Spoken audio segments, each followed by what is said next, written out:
Hi everyone, welcome back to the podcast episode. We of course have Hans here with us. Hi, Mr. Hans. He's all Mr. smiley. Master. Master. I said Mr. now. I didn't say Master. Don't call me that.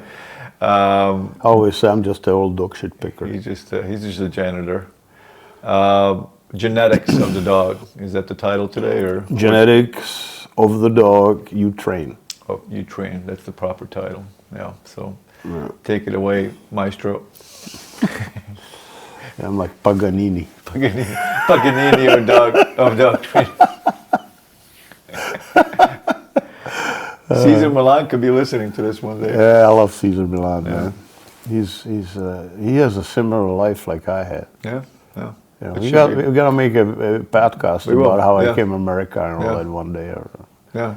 But I like Cesar know. Milan. People talk crap about Cesar Milan, but he's a good guy. Yeah, he's a lot of good for a dog trainer. He's a good guy, and not just good guy and also of course good guy with dogs, but genuinely good person. Yeah, I think, seems that way. Yeah. All right. Going back to the genetics. Okay, so I keep getting overwhelmed on Facebook and other media about people talking about genetics of the dog they train for protection or whatever, right? Mm-hmm. And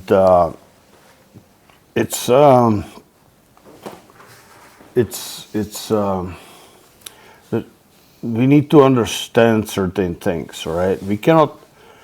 There's genetics, promotion of genetics for a breeder, and then there is and that also the breeders, of course, should promote the highest quality of genetics of the dogs who produces, and needs to understand what that is. Like these days, unfortunately, in sport specifically, in German Shepherds, the promotion of prey drive genetics is paramount, and defense drive is frowning on, like on some kind of an insult to the breed, and that's another podcast. What I'm trying to say here is that the breeder needs to understand where the original purpose of the breed is, and then work and to promote those original characteristics of the genetics of the breed, and try to make them as good as possible. Not to change it. But so there's different genetics for greyhound, different genetics for Anatolian Shepherd herding dogs, different purpose for. Yeah. Didn't we make a podcast on this? Well, we talked about Yuri genetics a little bit. No, about different breeds having different original purpose. So. Yeah, I don't think so. Yeah. All right, so. I mean, by now they're listening. Who knows when we're putting it out? We could have. I think I talked about it in the class, but not on the podcast. Yeah. So every breed has different original purpose, and which is backed up by specific genetics, right? And all those genetics are coming from the wolf. I don't care what anybody says. Whatever behavior your dog is displaying or having is coming from wolf, right? It's just, that's it. For people will dispute it, I don't care. I always say, sticking to your guns on that. Well, I would say, well, it's coming from the wolf, and he said, no, it's not. Wolf is not like a dog. First of all, dog and wolf are the same species, only different subspecies. And if the characteristics of the dog is not coming from the wolf, where are they coming from? From a, rat. From a rat or a squirrel or something. Yeah. Maybe Malinois coming from squirrel. There we go. Couldn't help myself. That was a softball. Yeah, it was easy. Here comes the hate mail. No, well, I like Malinois for what they are. It's like if you guys know Hans, you know that he loves dogs. Period. So it's not, right. Yeah. Anyway, that would be different podcast yet. So I so you if you're a breeder, you always want to focus on the original purpose of the breed and promote it, right? You don't want to turn Doberman, like it's happening these days, into a dog with personality that of a lamb, Yeah. right? Yeah. Because Doberman, you know how Doberman was created? You told me about the tax collector. Right. Yeah. It was this guy in Austria. His Yeah. name was Doberman. I forgot his first name. And he was collecting taxes by riding on the horse to different villages, right? And collecting taxes. And then the people, like everybody hates tax collectors, so they would ambush him after he left the town and to get their money back. Beat him up. No, they just took his money back. Roughed him up a little bit. Right, yeah, rough him up maybe a little bit, but you know, and he got sick and tired of it, so he was trying to get a dog, right? But he was riding on a horse, so the dog had to be able to keep up with him.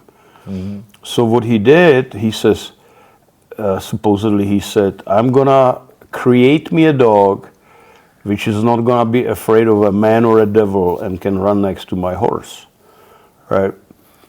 And he picked up a greyhound, Rottweiler, and some kind of a terriers, and crossbred them, and basically the result of it is a Doberman breed, wonderful breed. And then came a bunch of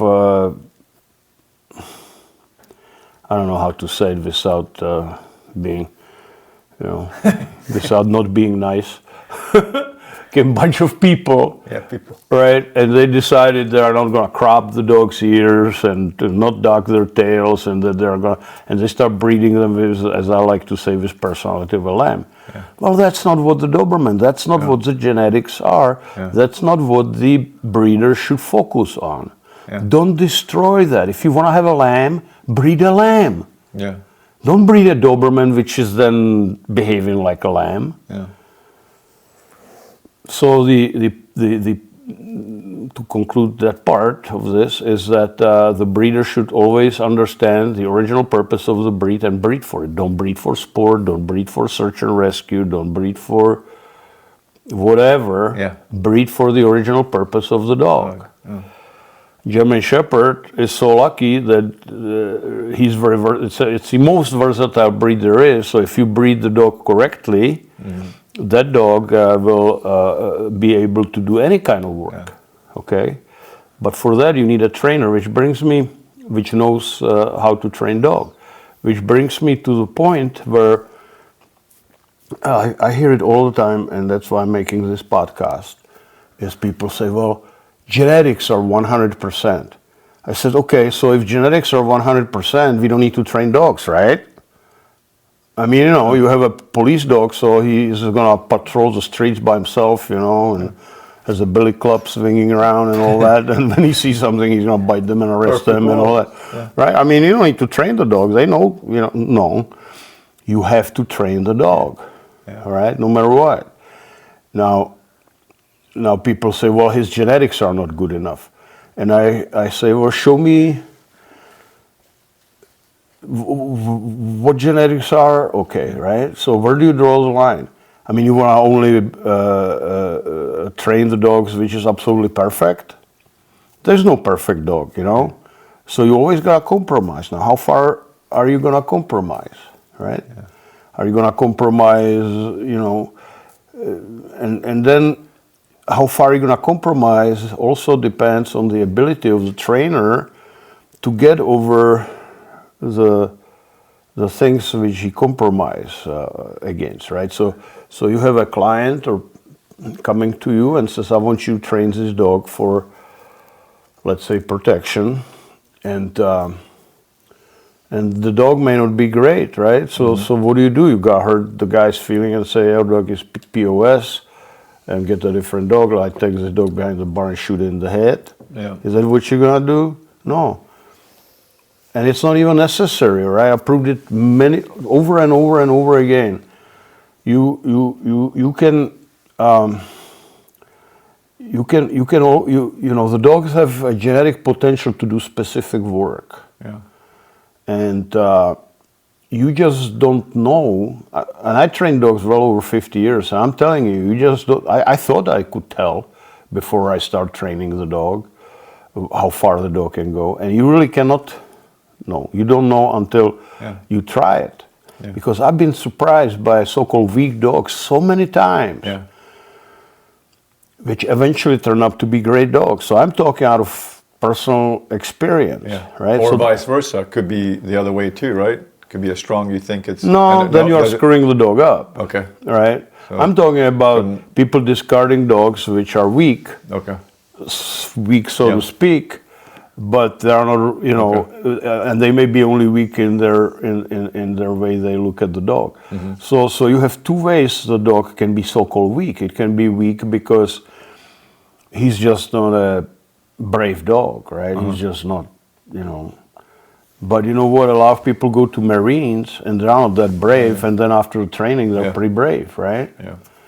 You know. Same concept here. Same concept, right? So, and then you have also genetics, like you have a more prey-driven dog than defense-driven dog, more defense-driven dog than prey-driven dog, and if the trainer is used to work with dogs which are genetically mostly prey-driven, then they think the defense-driven dogs are bad and they discard the dog. Instead of training the defense-driven dog with proper method and bring him to where he wants him to be to perform the function which he ought to be trained, right? So you always trying to get the dog as far, as high, or as close as possible to his genetic predisposition of what he can do. But really, as I'm saying, and people think that they can, but you cannot really tell where the genetic predisposition or genetic potential of the dog is until you try your best to get there. And you can say this because you've trained. Yeah, I mean, I remember I got dogs from Europe sometimes, and they come and I say, oh God, what did they send me, right? And then I start working with the dogs, and you know, and it was, and suddenly these dogs, after 2-3 months of training with them, they were awesome. You know, and when they got here, I was ready to send them back, right? Now, so when you train the dog, you have to give the dog chance, right? And that, of course, means that you are training dog the best possible way you can for the dog in front of you to get him to where the client and where you would want him to be, right?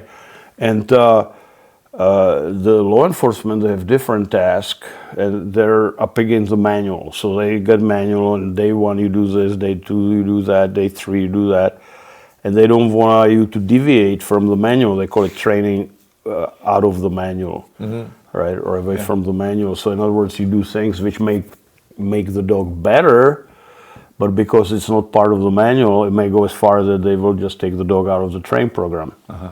Okay, and that's a different issue.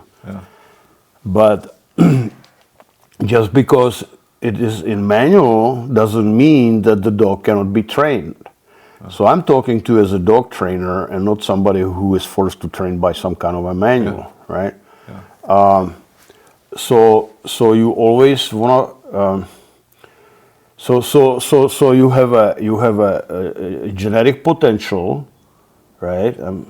Which the dog can reach if we do everything right or come close. You will never reach 100% potential because even the most genius dog trainer is gonna screw up somewhere, right? So you always, every time you screw up, you notch down, little tiny notches down every time you screw up, even so you fix it later and all that. You keep knocking the ability to come to the genetic potential of the dog, to come to the top of it. And there's just no way, nobody's God of dog training so that he won't make any mistake. We always make little mistakes here and there, now and then.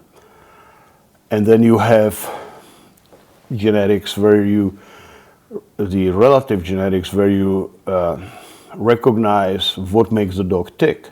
Is it pre-drive or is it defense drive? As I already said, if your training is based on pre-drive development, doesn't mean the dog who is in defense drive is bad dog. It just means you don't know how to train dog in defense drive. Like the proverbial square peg through round hole or vice versa, right? Yeah. So you wanna make sure that you recognize what makes the dog tick, and then work on that. So you can test the dog, and the dog doesn't have much pre-drive, but you come at him with a stick and he wanna change your life. Well, then build on the stronger drive and piggyback the lesser drive on top of the strong drive. Don't try to fix the lesser drive, right? Or don't discard the dog just because it doesn't fit your training. Try to figure out your training the way so it matches the dog's genetics, right? So we have the absolute, right? How far you can push the dog. And then we have the relative. Usually it boils down between pre and defense. And another thing is, about speaking of training, when you are, how far the dog can surprise you, how far he can go. Some dogs, and a lot of people like those dogs, and I like them too. You can put a tremendous pressure on them from first session, and the dog will just stand his ground and kick ass and take names, right? But you know what? Sometimes the weaker dogs, or originally weaker dogs, you don't know what's inside of that dog, right? So you take that weaker dog, and he's by slow increments are increasing his ability to deal with the danger, and he may end up to be just as strong or even stronger than the dog, which kicks ass and takes names from the right from the start, from lesson number one. And you've seen this over and over. Oh yeah, I see it all the time. Okay, I see it all the time. I'm not saying this because I'm just making theories. No, 100%. We need to. 100%. I've trained hundreds, if not thousands, of dogs like that, and I always breaks my heart to see this good dog being discarded just because he's mainly defensive dog, but people start waving rag in front of him, and the dog is not interested in it. You know what? That's actually could be a benefit, right? You have a bad guy who throws your dog tennis ball, and he chases tennis ball, and he comes in, kick your door in, and rob you. Yeah. Well, that's not really good, right? Yeah. Okay. So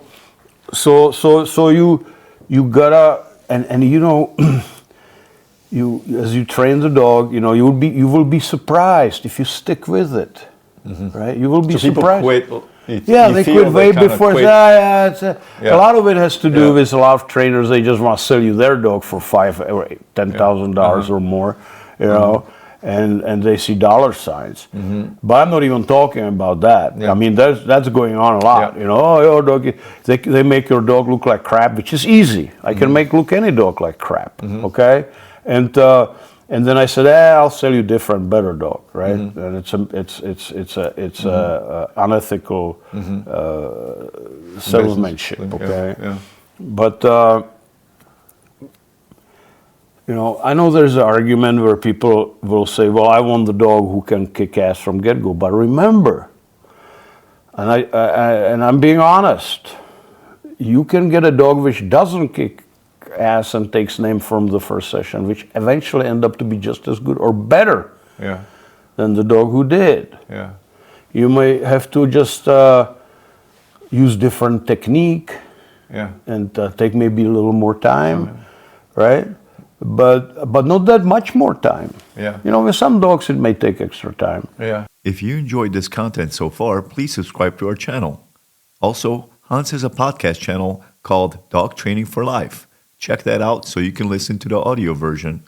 But you know what? If I train commercially for people and they come to me and they want me to train the dog, I'm not gonna tell them, your dog is worthless, They love their dog. I just hate it, to break people's heart by bullshit statements like that. Okay, so what I want to say I used to work in Shiloh Shepherds as a dog trainer, and it was in the 80s, so I gained a lot of experience in then. And there was a dog named Mitch. You still remember the, Huh? you still remember the dog and the Yeah, Mitch, man. And Mitch, Tina, she says, well, train these dogs here. And I was there for room and board, right? I was so poor. And she'll train these dogs here, and when I sell them, I'll give you 15% of the profit. So that's what I did, right? Mm-hmm. And we pulled these dogs who were rotting in the kennels, right, and all that, and started working them. And anyway, one of the dogs like that there was Mitch. She was a medium-sized dog, kind of square, long coat, solid black. Shepherd? Yeah. Okay. Yeah. Okay. Yeah, ugly, but lovely. Mm-hmm. Ugly but lovely. Yeah, I loved her, but I couldn't get her to do anything, man. It was just like, and I was in that point where I'm saying, don't do this, right? Mm-hmm. I was at that point where I was doing it, right? Mm-hmm. I'm talking out of everything I'm telling you. I'm talking out of my own personal experience. Yeah. Okay, I'm not making this up. I mean, I went through all this stuff. Okay, in my training experience. And Mitch, just as a friend of mine says, she wouldn't bite into hot buttered biscuit, okay? She would just stand there and just like that was it, and she just wouldn't do it. She didn't progress. And plus I had a decoy which I had to teach. He didn't know anything. Okay. So it was an uphill battle, right? Some dogs were good there, but Mitch just wasn't it. At least I thought so. Yeah. And that's why I'm telling this story. And then this guy from Rochester, New York, called me. I forgot his name. And he wanted to buy a dog for family protection, but didn't want the dog to be really too aggressive because he had children and all that. Mm-hmm. So he just wanted to mainly have a kind of deterrent kind of dog. Mm-hmm. And he didn't have much money. He didn't want to spend much money. Oh, he had money, but he didn't want to spend it on a dog. And I saw a good opportunity to get rid of Mitch and get a space in the kennel, right? Uh-huh. So I told him, I have a dog named Mitch. Come and look at her. So he came and he loved Mitch. She was ugly she was. Uh-huh.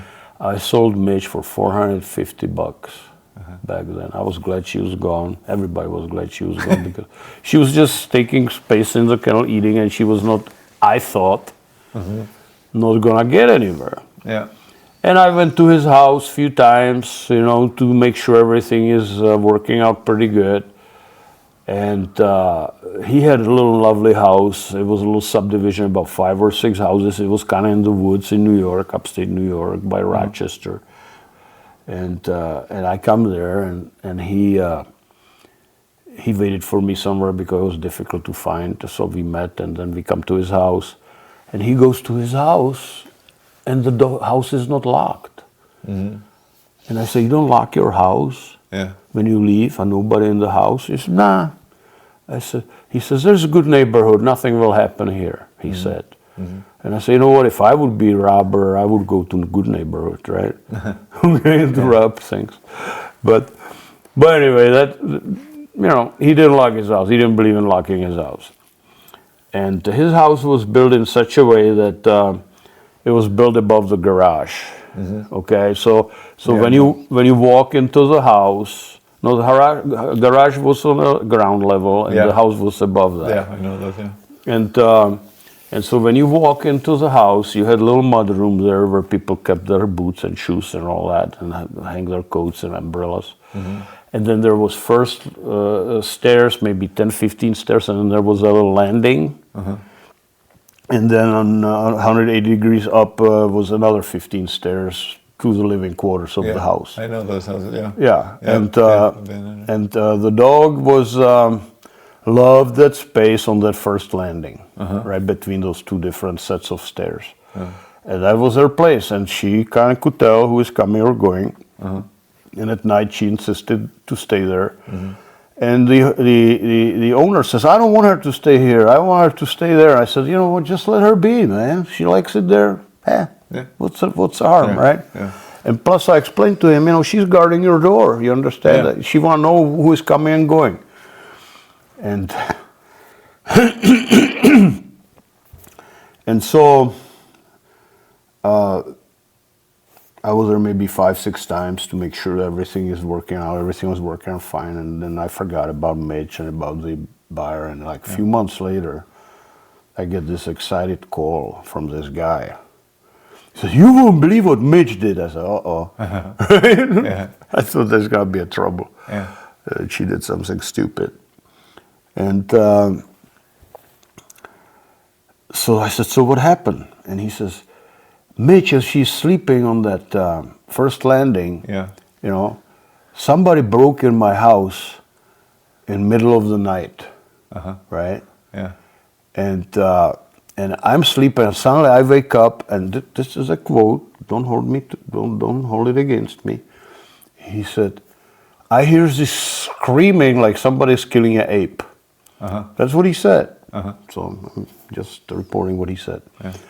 And so he says, "I got up and I run down there, and there's this guy standing in that mudroom as you enter the house, because he didn't lock the door. So this guy just walked in. He was a bad guy. He was a robber. Yeah.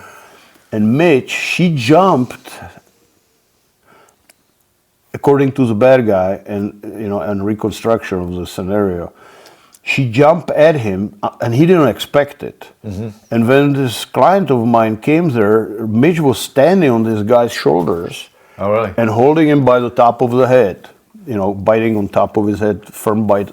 That was dog which I couldn't train. Wow. Protection, right? Yeah. I thought. Yeah. Yeah. Right? Yeah. And so and then the bad guy, he yelled, "Get the dog off!" Right? And the guy says, I said, "Why?" While I'm dialing 911, right? Yeah, why? And the Mitch was standing on this guy's head, and he was flailing around and couldn't get the dog until the cops showed up. So you were shocked. I was shocked. I was pleasantly shocked. Yeah. Right? So, but what I'm saying is, you never know what's in that dog genetically until you give them a chance. So right? that taught you a big lesson. It taught me a big lesson. Yeah. As I said, this is 40 years ago. Yeah. Yeah. Right? Yeah. And after that, I never give up on a dog. Yeah. Right? So Mitch kind of, in a way, Yeah, it was a little bit like. Yeah, it was important, Part. and then of course there's other dogs which I've worked with confirmed the same thing. Yeah. Yeah. And so I get always like not happy, I guess I can say, when people say, "Oh, the dog has bad genetics. It's all about genetics." You know what I always say it like this: genetics are about 5%, necessary 5%. You gotta have decent genetics. Yeah. Yeah. But genetics are like a foundation for a house. Yeah. What you build on that the genetics is the foundation, but what you build on the genetics, it's the training. And you can build a skyscraper, or you can build an outhouse on it, right? Yeah. So yeah, if the genetics are so bad that you cannot do anything with the dog, which is extremely rare. Okay. Extremely rare. Okay. Right? You try to build a skyscraper on that foundation, and you know what? When I have a degree in engineering geology, right, and some of the things are, most of it things are what the science of engineering geology deals with is the foundations, right, and the teacher always says, you can build whatever you want on top of it, as long as you have a decent foundation, right? That's true. But you have different foundations for when you're building house on a sand, on a granite, on a marsh, on a pylons, whatever. Yeah. If it's a long building or vertical building like a silo,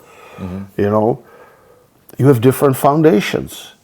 And you need to treat the foundations, you being a dog trainer, and I'm talking foundation as a parallel, as a genetic foundation, you need to treat the foundation you have a certain way so you can build whatever you want on top of it. Yeah. So always don't worry about genetics. You have the dog here now. Do your best, and you will be surprised what you may get. Now, there are people who commercially train for law enforcement, and they gotta go buy the manual and all that. And they may not have the genetics for the manual and for their system, and they don't have time and knowledge and whatever to get that dog where it needs to go. But I'm not talking to those people. Yeah. I'm talking to you who hopefully can can modify their training methods to the dog in front of them, so that you can come as close as to the genetic potential of the dog to do whatever task, you know. So okay, that's which in a way goes back to foundation of the original purpose for the dog. So the foundation is always such an important thing right. But remember, you know, I got in discussion with this guy, and he said, well, you cannot pug to be a greyhound, right? Well, that's physical limitation of the genetics. That's not what I'm talking about. Like a linebacker, you can't be a linebacker if you're not. I mean, of course not. I mean, right, or you cannot win a steeplechase, a triple crown on a donkey. Okay, it's illogical. Right? Okay, I understand that. I understand that. Right? But that's not what I'm talking about. I'm talking about you have a thoroughbred, and what are you gonna do with it? You know, how many thoroughbreds were genetically considered misfits, and they end up. What was this dog the horse just won the Triple Crown? Yeah, no, he wasn't gonna do Triple Crown. It just happened. Read something. What the heck? Yeah, was it? I can't. And nobody expected that horse to win, and he won. You know, don't give up on the dog. Yeah. Don't give up on the horse. Don't give up on these animals until you go as far as you can go, as far as your training goes, and make sure your training is right. Don't try to put a square peg through round hole. You know, if you see a round hole, get yourself a round peg. Yeah. Right? If you don't know what it is, well, learn, think, sit down, drink coffee, have a cigar. Yeah. You know, that's what training is all about. That's what I want people to learn. Don't just go. Oh, I went to this school and they taught us to do it this way, and the dog cannot do it, so it must be a bad genetics on the dog. Okay. You know, that maybe that. Well, you know, you go to these schools, and even so, you're there a few months. You are just not even scratching the surface of the dog training. Some of the schools are good. I'm not saying they're bad schools, but they can't teach you everything. The main thing comes with open mind, patience, and experience. You know, you cannot substitute for experience. I mean, it took me years to figure out Mitch. You know. Yeah, Mitch. You know. Yeah. I mean, I trained dogs probably at that time, probably 10, 15 years, and I still sold Mitch for $450. Yeah. You know? I think that Mark Twain saying that you said that to me. He goes, what Mark Twain said, what scares him is a man that read one book. Most I'm afraid of a man who read just one book. Yeah, I think it was Mark Twain who said that, So don't be a person who read just one book, you know. Yeah. Read hundreds of books. Speaking of proverbs, I like Chinese proverb which says, you know, listen to 1,000 people and then make up your own mind. Yeah. You know, just listen to what this trainer says, what that trainer says, and try to understand it. Don't just listen to it mechanically. You know, just try to understand, because once you understand, you don't have to remember anything. You know, if you understand why things work, you don't have to remember why they work, how they work, rather, right? You know, because it's part of you. The training becomes part of you. That's why I can look at dog and okay, well, let's throw him a ball. He's not chasing ball. You know, so probably not good prospect for detection, right? But maybe he doesn't feel good, so let's try it again. Maybe he won't chase ball, but maybe he will use a flirt pole. You know, use a flirt pole and see if he's going to chase that rag on a flirt pole. You know, try different things. Don't just because, you know, well, when we're testing dogs for a law enforcement program, the dog has to retrieve copper pipes. Okay. How does that happen when you have a detection dog? You have to retrieve copper pipes. Well, it shows us that the dog has enough drive to retrieve even copper pipe.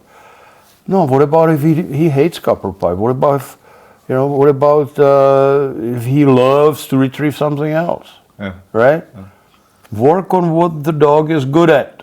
Yeah. Don't try to fix or force on the dog which he's not good at.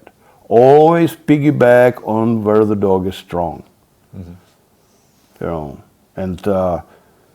And when you do, so just because the dog doesn't fit your scheme of training, try to before you discard the dog, try to modify your scheme of training, so see if it works.